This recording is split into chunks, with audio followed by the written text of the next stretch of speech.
एक बात कहना चाहूंगा,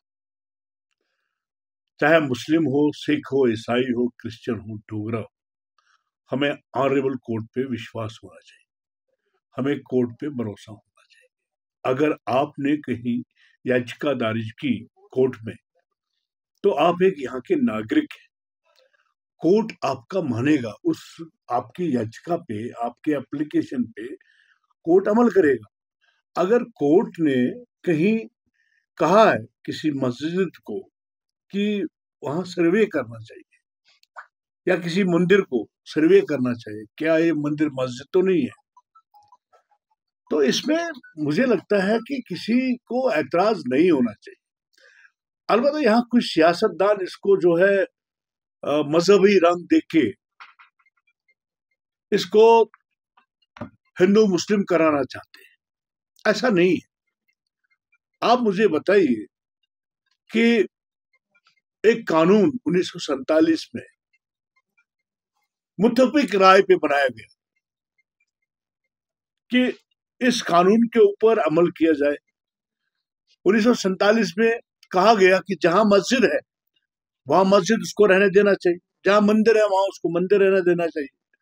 तो जब यहाँ आजाद हम हुए, आजादी के बाद, तो जो हमारे स्थान है, जो हमारी जियारतें हैं, जो हमारे श्राइन्स है, उनके ऊपर किसी को कोई एतराज नहीं होना चाहिए।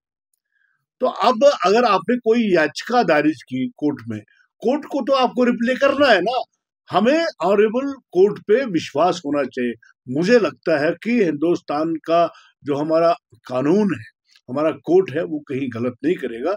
हमें अपना भरोसा रखना चाहिए कोर्ट के ऊपर, क्योंकि मसला जो है दरगाह निजामुद्दीन का है, तो इसी हवाले से हम आपसे देखिए ख्वाजा अजमेर की जियारत जो है वो मुसलमानों का ही नहीं है, वहाँ हिंदू भी जाते हैं, वहाँ सिख भी जाते हैं।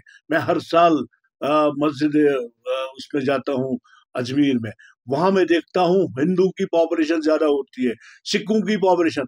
वहाँ वहाँ हिंदन नबी है, वो हिंदुस्तान का नबी है। उसमें मजहब आप क्यों लाते हो?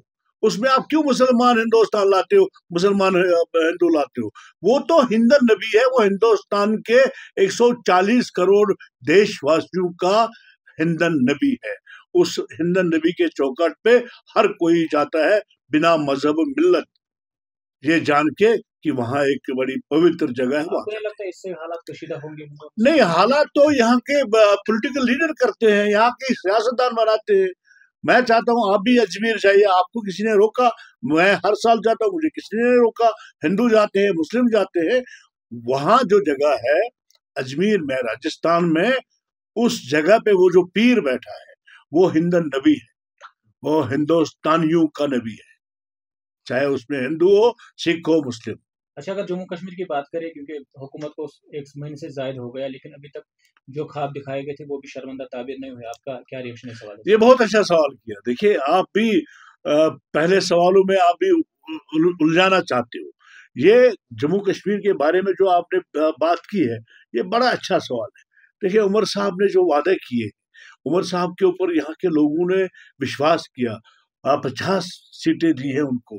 तो मुझे लगता है कि उमर साहब के लोगों को, जो एमएलएज है, जो उनके मिनिस्टर्स हैं, उनको लोगों की उम्मीदों पे खरा उतरना चाहिए। अगर उन्होंने कहा कि हम सिलेंडर फ्री दे देंगे, हम बिजली फीस माफ करेंगे, हम बाकी मुफ्त करेंगे, तो करना चाहिए। अब वो अपने फूफा के लिए, अपने सिक्योरिटी के लिए, अपने तनख्वाह के लिए उन्होंने किया था, वो आज लोग जान चुके हैं।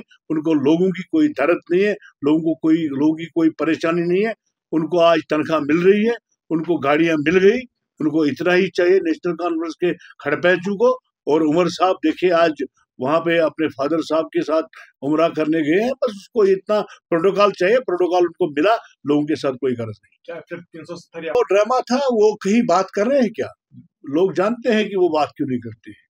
तो मुझे लगता है कि वो बात नहीं करेंगे। उनको अपने इक़्तिदार के वो भूखे थे, इक़्तिदार उनको मिल गया है, बट ताकत दिल्ली वालों के हाथ में है। मगर आपने भी कहा था कि स्टेटहुड, क्योंकि स्टेटहुड तो नरेंद्र मोदी जी ने कहा, स्टेटहुड अमित शाह जी ने कहा, शोभी यूसुफ ने कहा कि स्टेटहुड हम वापस लाएंगे और लाके रहेंगे इंशाल्लाह। कब तक स्टेटहुड मिलेगा? अभी आने वाले दिनों में आपको ही पता चलेगा।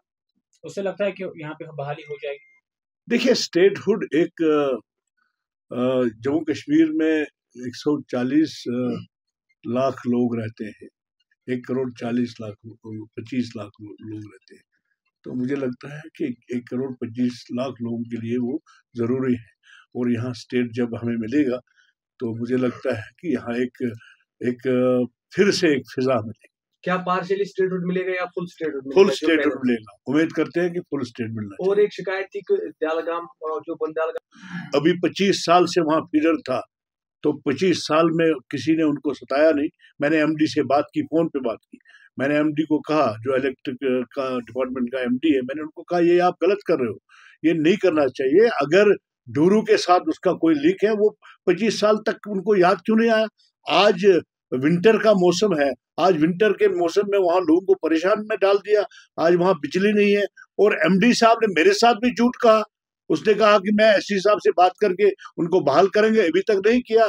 मैं कहना चाहूंगा आपकी वजह से एमडी साहब को कि सोफी यूसुफ उन लोगों को लेके यहाँ पे रोड पे आएगा अगर आप वो नहीं लगाते। नोटिफिकेशन जारी की गई राज्यसभा के हवाले से, लेकिन जम्मू कश्मीर अभी इसमें नजरअंदाज किया गया। देखिए, वो मरकज के हाथ में है, जब वो करेंगे तो तब आपके नोटिस में आ जाए। कोई एक्सपेक्टेशन है कि यहाँ से कोई सीट मिलेगी राज्यसभा की? देखिए, यहाँ की 4 सीटें हैं, तो मुझे लगता है कि उसमें नेशनल कॉन्फ्रेंस का भी अपना हिस्सा है और बीजेपी का भी है। जब होगा आपको पता चलेगा।